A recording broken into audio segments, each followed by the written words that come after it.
Eh bien bonjour à tous messieurs dames, bienvenue sur cette nouvelle vidéo, j'espère que vous allez bien, c'est Fukio, aujourd'hui on se retrouve pour l'hebdo crypto, tout ce qui s'est passé cette semaine, donc c'est-à-dire du 21 à peu près, hein, 21-12 au 19-12, voilà, hein, une assez gros large semaine quand même, mais voilà, je vous devais faire une hebdo crypto si ça allait un peu mieux, bon ça va à peu près, je suis toujours un peu dans la maladie. Mais ça va le faire. On se retrouve du coup sur Coin 360 avec un Bitcoin qui est aussi aux alentours des 16 880 dollars. Un Ether à 1200, hein, sur la base à peu près des 1200. BNB 249, le Solana 12 dollars 12, l'Avalanche Avax pardon 11,88. Bon voilà, vous avez à peu près tout ce que vous voulez devant les yeux. Tout ce qui vous intéresse, mais grossièrement, on a marché sur une semaine qui est fortement en baisse. La faute à quoi? La faute à quoi? Bon, bah, si vous ne regardez pas forcément mes actualités des marchés financiers, on a eu forcément l'annonce de Jérôme Powell, l'inflation, etc., etc., le discours de la BCE pas rassurant. Forcément, ça a entamé un pricing au niveau du coup des marchés, hein, sur la plupart des marchés traditionnels, et forcément ça a impacté aussi le marché des crypto-monnaies. S'ajoute à ça aussi forcément l'affaire FTX. On a une suspicion aussi au niveau de Binance, il y a eu un coup de pression au niveau de Binance, c'est pour ça que notamment le BNB est vachement pricé cette semaine. Comme quoi, effectivement, il y aurait des énormes transactions, des retraits au niveau de Binance qui n'a pas forcément rassuré énormément les investisseurs. Donc voilà, tout ça après a été démenti. On a bien vu que Binance était assez costaud. De toute façon, c'est le premier exchange maintenant. Enfin, ça a toujours été le premier exchange, mais de loin. Voilà, on sait que Binance a fait une audit, etc., etc. Bon, ça a l'air d'être assez bueno, j'ai envie de vous dire, au niveau des comptes.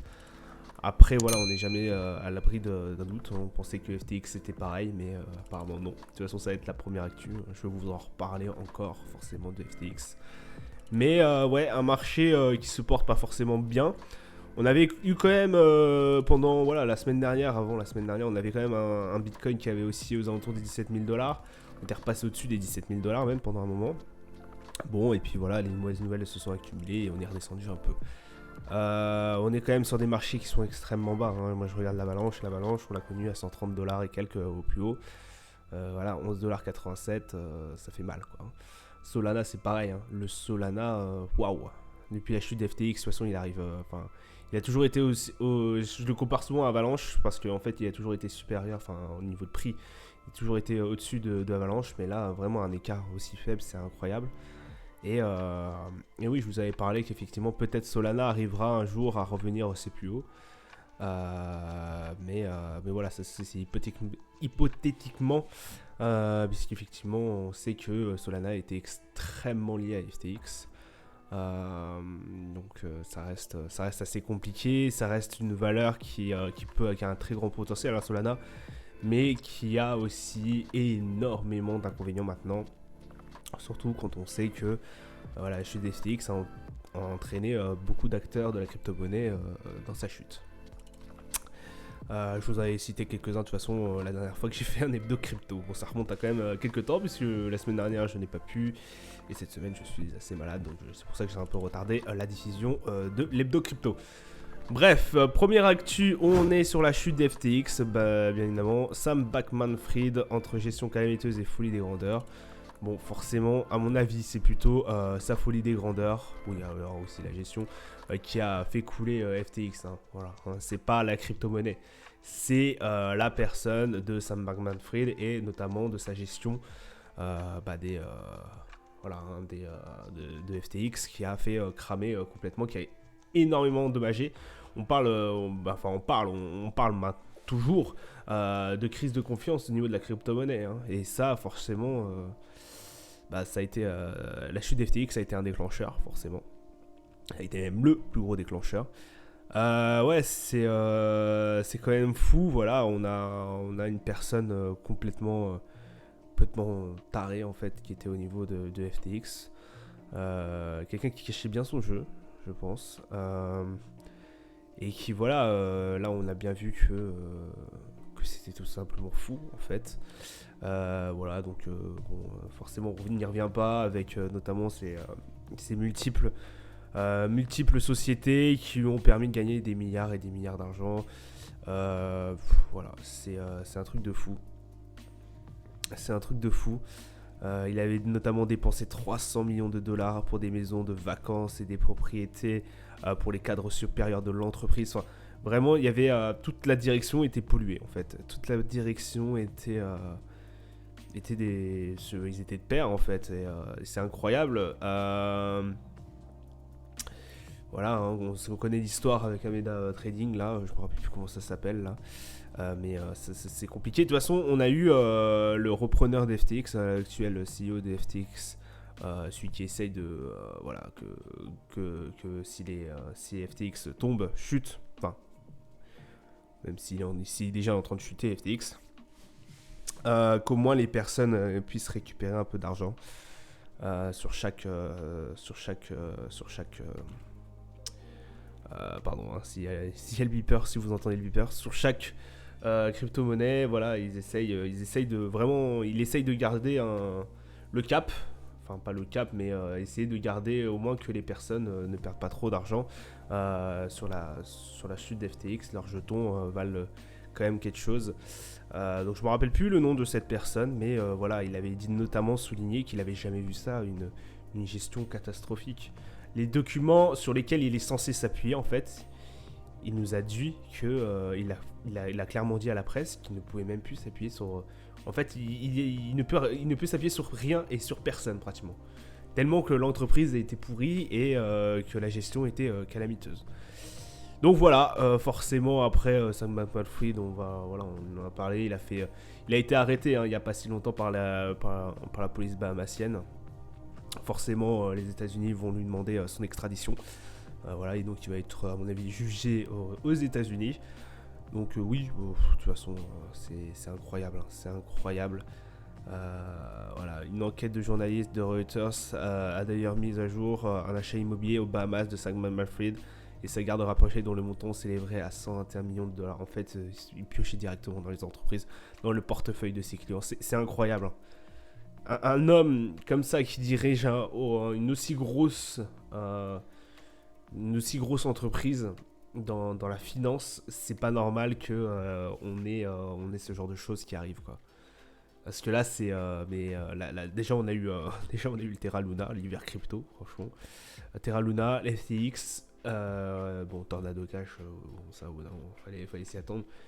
Enfin, on a eu vraiment un univers crypto qui a été très très rude et ça a fait du bien. D'ailleurs, dans les anciennes cryptos, je vous disais que la crypto-monnaie n'avait jamais eu un aussi gros, n'avait jamais connu la crise, une très grosse crise. Là, on le voit bien, que ça a été une très grosse crise. Même au niveau des marchés traditionnels, on est vraiment très très très bas. Je pense notamment au Nasdaq. Et voilà, et forcément, derrière, il faut assumer quoi. Enfin, il faut assumer, ça nous permet de faire le tri en fait entre les bons et les mauvais actifs. Voilà. Deuxième actu, l'Ethereum. Au niveau d'Ethereum, MetaMask veut tout savoir de votre adresse IP. Alors, je vous mettrai le lien quand même sur comment y échapper, parce que pour ceux qui ont MetaMask, le wallet, forcément, il y a eu une mise à jour je crois de leur politique, ce qui fait modification de sa politique confidentialité, voilà, qui a fait énormément de débat, forcément, puisque de base, en fait, on n'est pas censé recueillir l'adresse IP de toutes les personnes et avoir 1000 données sur eux. Donc en fait MetaMask a changé cette politique là et ça a posé énormément de soucis. Il y a eu un très très gros débat sur Twitter, ça a pas mal gueulé hein, forcément. Donc voilà, que dire en fait. Normalement vous n'êtes pas censé récolter ce genre de données. Après bon, MetaMask je crois que je sais pas où ils sont basés, mais bon c'est américain tout ça, donc forcément tout ce qui est politique, politique de confidentialité, ils en font pas forcément partie. Bon, apparemment, ils effectuera la adresse IP sur les wallets MetaMask utilisant le RPC d'Infura, à savoir par défaut du coup. Lorsque vous utilisez Infura comme fournisseur RPC par défaut dans MetaMask, Infura collecte votre adresse IP et votre adresse de portefeuille Ethereum lorsque vous envoyez une transaction. Bon. Dans les faits, ça peut être très très dramatique parce qu'on peut savoir qui c'est qui détient. Forcément, avec votre adresse IP, on peut savoir beaucoup de choses. Le souci, c'est que si forcément une personne malveillante a réussi, et à mon avis, c'est ce qui se fera probablement, arrivera forcément à avoir toutes les adresses IP, ça peut énormément poser de problèmes par la suite. Hacking, etc. Oui, je crois que par une adresse IP, le mec peut forcer l'accès ou peut faire des choses de ouf. Peut aussi revendre ses données. Voilà, on peut aussi revendre ses données. Ça coûte une blinde d'avoir des données comme ça. Ça vaut de l'or. Donc ouais, moi je suis pas très content de cette nouvelle. Je comprends pas MetaMask pourquoi ils veulent mettre ça en place. Enfin si, j'ai une petite idée, mais voilà, on a c'est financier plus qu'autre chose. Mais ouais, donc voilà, il y a aussi comment éviter sur cet article, comment éviter cette collecte. Donc je vous enverrai le lien. Voilà, ils vous disent un peu comment faire. Bon, on n'a pas que en fait, je gueule sur MetaMask, mais je crois qu'Uniswap a fait à la même chose.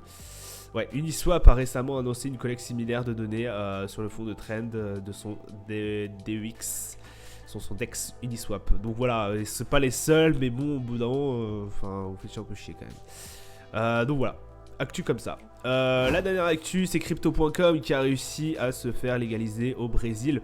On sait que Crypto.com en ce moment, c'est pas trop la joie. Effectivement, depuis la chute des FTX, il y avait beaucoup de rumeurs comme quoi ils seraient pas capables de tenir le cap. Ouais, c'est vrai que c'est un peu gelé. Il gelait un peu. Au bout d'un moment, il y a le PDG même qui a dû sortir un peu de son silence pour dire que non, la société peut encore tenir. Bon, ils n'ont pas un aussi gros. Ils n'ont pas des reins les plus solides non plus. C'est pas Binance. On espère que. Franchement, je croise des doigts que Binance ne coule pas. Ne coule jamais parce que alors là, j'en ai un sacré paquet de pognon chez eux. Ça serait con que tout parte en vrille. Mais voilà, ouais, c'est très bien. C'est très bien. Voilà, une plateforme d'exchange possède désormais une licence d'établissement de paiement au Brésil. Donc, voilà, ça permet du coup d'avoir accès au service de crypto.com tout en étant légal. Et puis ça permet de démocratiser aussi et de faire vivre l'écosystème crypto-monnaie. Donc c'est un très bon point que je voulais signaler. Voilà, ça sera tout pour moi pour aujourd'hui. Je vous souhaite une agréable journée, une bonne semaine à vous sur les crypto-monnaies. Et je vous dis à plus tard. Ciao, ciao.